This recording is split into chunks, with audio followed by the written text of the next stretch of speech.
Hey, I'm Ella Zimmerman from Gaming Trend, and this is Robert. He's from Mindclash, and we're going to be taking a look at Septima. I'm so excited to hear about it. Robert, take it away. Yeah, so Septima will be one of our most approachable games here at Mindclash yet. Thematically, the Septima, the leader of all the witches, has been announced that she will be stepping down in 1 year. You will take on the role of the leader of a coven of witches to demonstrate that you have the most wisdom of witchcraft to be elected the next Septima. You will do this by using simultaneous action selection to choose what action or what spell you're going to cast this turn. If you match the same as another player, you'll get to do a more powerful version of that action, but you'll draw more suspicion. Ooh. So there's a chance that the witch hunters will capture one of the witches from your coven and put them on trial. The downside to that is the number of witches in the coven are the number of unique to you in-game scoring conditions that you are able to score at the end of the game. Okay. So if you don't have any witches, you are not able to score anything. So you want to keep your coven nice and large.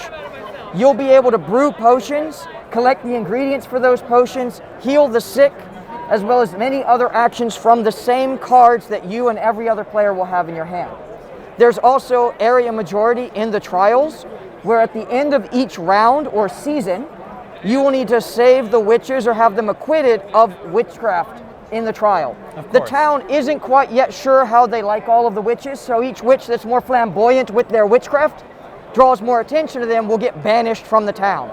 So you're going to want to save them, allow them to remain, and they'll join your coven as thanks, giving you more scoring opportunities at the end of the game and the opportunity to use their special power through the round.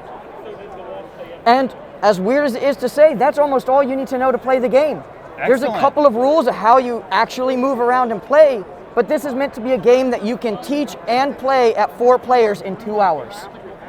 Awesome. While still getting all of that Mindclash crunch. I think that's the ideal time span. Teach and play in 2 hours is like right on the money. Well, we know that there isn't a lot of time that everyone has to get for board gaming, so what's a game we can get everything we love about our games in the time that people actually have to get together and play. Absolutely. I just love the theme too. That's what drew me to it immediately. I think that's what's going to draw a lot of people to this game, making it that much more accessible. We were very excited with the theme, and our artist Vila was very drawn to it as well. She was one of the people that pitched this as a board game concept and theme. And so you can just see in the artwork how much the theme spoke to her.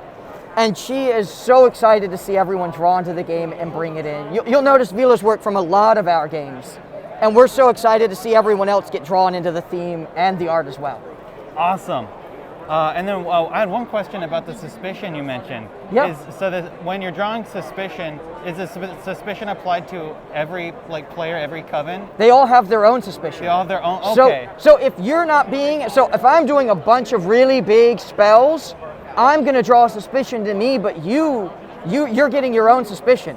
Okay. So I'm not actually affecting you. There's not like a direct player interaction in that way. Okay, but there is like a balancing act. Yeah. Okay. Yeah, you're going to want to risk some of that suspicion so you can get those better actions, but you're not going to want to do it, too much. You don't want to be the person who took the most risk. Yeah, I mean, unless you know you're safe from the witch hunters, because maybe you've done the math and it's a risk you're willing to take, and that's part of what's fun for me, the suspense that draws. Okay. How risky do I want to be? How likely is it that I might get caught? Awesome. Would you describe this as a Euro type game? Oh, absolutely. It's a Mindclash game still at its core, so it's resource driven. It's still going to be everything you love about a Mindclash game, a crunchy in the decision space Euro, but it's still going to have that deeply integrated theme. Okay.